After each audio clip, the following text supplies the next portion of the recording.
Wait, you mean it's not called 5 times tippet? Hey, I'm Ben. I'm a huge fly fisherman.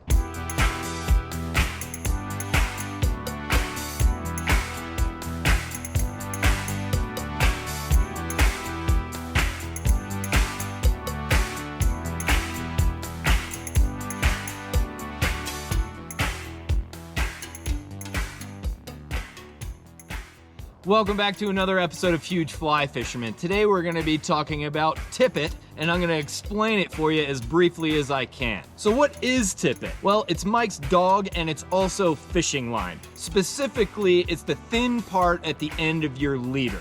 When you buy a new leader, it's thick at the butt section and it tapers down to real thin at the end.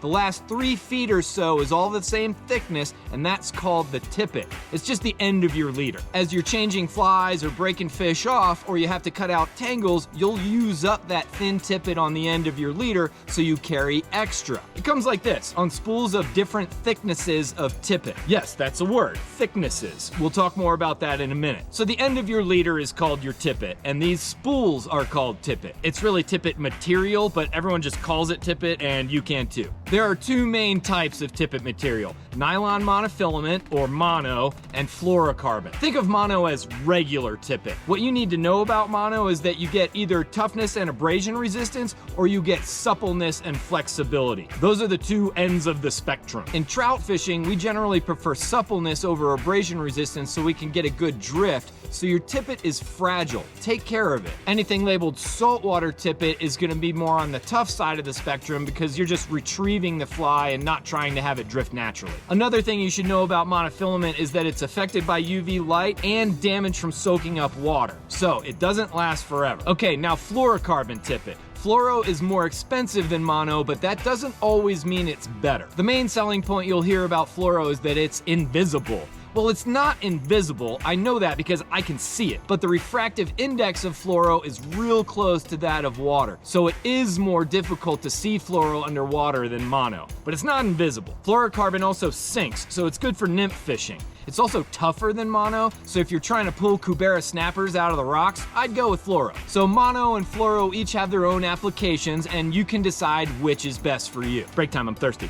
Okay, now let's talk about the X system. In regular fishing, you select your line by breaking strength, like 6-pound test or 100-pound test. In fly fishing, the standard isn't breaking strength, it's diameter. If you tell me you caught a fish on 5X, I know how thick your tippet was. If you take 5X tippet from 2 different manufacturers, the diameter will be the same, but the breaking strength might be different. The diameter is the standard. The X system is like wire gauges and thread gauges. The higher the number, the skinnier the tippet is. There are probably some freaks out there fishing 12X, but generally you'll find tippet from 6 or 7X on the small side up to 0X. Then above 0X is just measured in pound tests for some reason. So why use the X system at all? What's the point? Just so fly fishermen can be different? Well, definitely that, but it's really all about leader building and getting the right taper. Before modern tapered leaders were invented, you built a leader by tying different diameters of tippet together so you have a leader that's real thick at the butt and then thin at the end. This leader formula, which tells you how long and how thick each section should be, is going to determine how that leader casts. Do I want a short, thick nymph leader that will turn over lots of weight, or do I want a long, thin leader for techie dry fly fishing? You can follow a leader formula for whatever you need. With the X system as the standard, it doesn't matter what brand of tippet you use.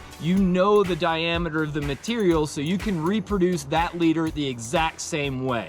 Does that make sense? If not, just rewind it and watch it again. A lot of you watch my videos to hear my opinions about all things fly fishing. Do I have opinions on tippet? Of course I do. For one thing, the smallest tippet I carry is 5X. I haven't used 6 in years. But Ben, how do you fish midgets? I don't. It's that easy. You'll meet tons of dudes out on the water kitted out with 8X through 0X mono and fluoro, and they'll tell you that the key to success is that fluorocarbon tippet. Well, maybe it is for them, but not for me. It's chicken grease on the flies, in case you're wondering. The tippet is just one variable in the equation, and for me, a quality presentation is a much more important variable that I can control, as well as the color of my underwear, which boot I put on first that day, and how many beers I've had. For me, all of those things are way more important factors of how successful my day is than what my tippet is made out of. I don't need fluoro. So that's the gist of it. That's Tippet explained simply. Thank you as always for watching another one of my Huge Fly Fisherman videos. I will be back as soon as I can with another Huge Fly Fisherman video for you. Until then, always put your left boot on first and stay huge.